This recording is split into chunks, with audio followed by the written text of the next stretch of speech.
Before I show you one way that you can lose weight, allow me to define a few concepts. What is a calorie? Calories are a way to measure the amount of energy in food. 1 calorie with a small c is equal to 4.184 joules of energy. Joule is the international standard to measure energy. 1 calorie with a capital C is equal to 1000 calories with a small c, which means 1 calorie with a capital C is equal to 4184 joules. This is relevant because the calories in food labels refer to the calories with a capital C. If a snack has 230 calories, that means that snack has 230 times 4184 joules of energy.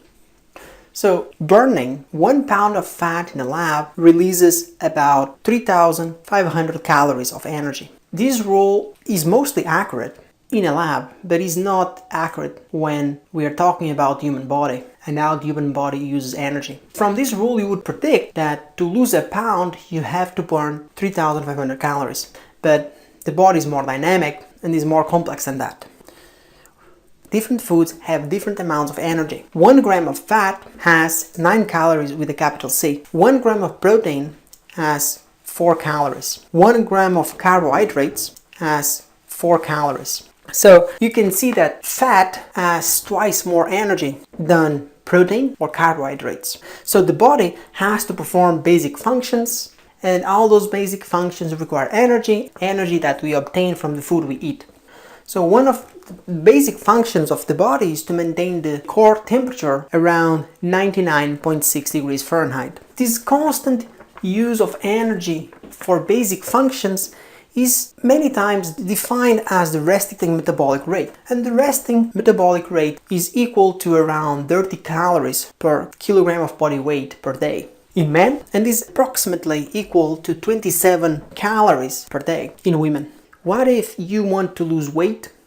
And not just that, you want to lose weight from fat, which is what most people want. People want to lose weight, but they don't want to lose muscle. So to lose weight, you have to burn more calories than the ones you get. So to lose weight from fat, you have to exercise within a specific range of your heart rate. This horizontal line shows different heart rates. On the left side, you see the resting heart rate, which is around 56 beats per minute. On the right side, you see the max heart rate, which is around 178 beats per minute. And in between the resting and the maximum heart rate, there is the aerobic zone and the fat burning zone. So the aerobic zone starts at 50% the maximum heart rate and goes up to the anaerobic threshold, goes up to the point where the body no longer uses oxygen to produce energy. Okay?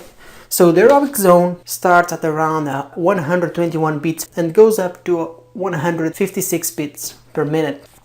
So the fat burning zone for 90% of the people is located between 60% and 80% of the maximal heart rate. So it's located roughly between 105 beats per minute and 136 beats per minute.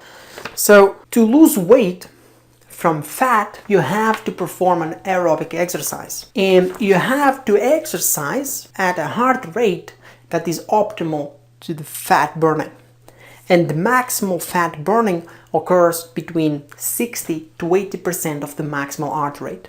And if you exercise in the upper half of the fat burning zone, you are also exercising in the lower half of the aerobic zone. So this overlapping zone allows you to have a maximal fat burning and allows you to enhance your aerobic capacity as well. So it's a good place to exercise. If you exercise in this overlapping zone, you will burn about 9 to 15 calories per minute. And those 9 to 15 calories per minute, 2 to 4 calories will be from fat.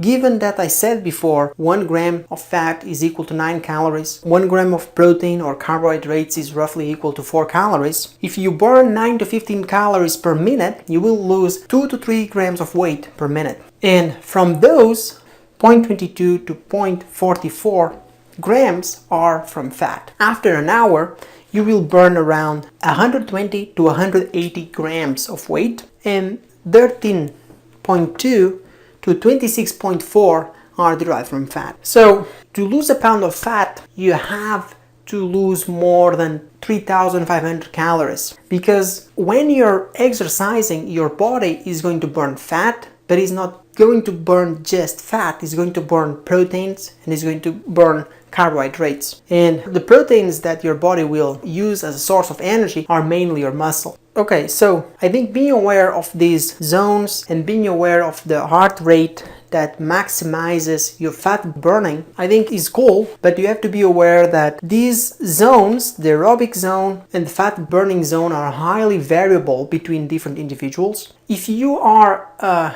amateur athlete, I think this is a good starting point.